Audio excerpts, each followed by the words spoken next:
65 white Strat. Well, somebody on the website asked me to play these guitars that I'm making the videos on now. And the way I look at it, you can sit here with a $200 Mexican Strat and put Stevie Ray Vaughan, if he was around, in this chair playing that Strat, and it'd blow your mind. You think that Strat was beautiful.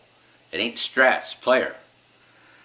But I'm going to try this right here, and this is a 65 white Strat that I got on there. And the way I play a Strat, you just got to listen to the different tones. And if I say it's a good Strat, it is. My reputation's there.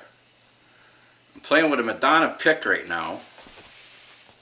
I just sold a tweed case to Madonna's Guitar Tech, and I asked for tickets to the concert, and all I got was a pick.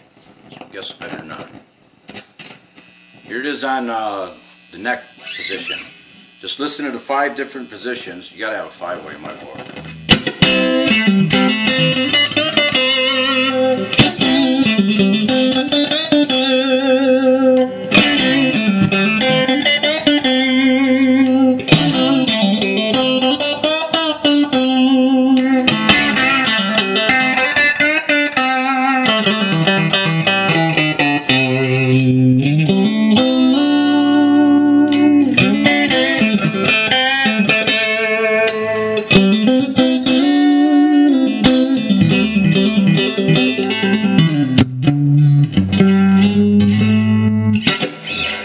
Strat just sounds good all the way around. It's just fun to play.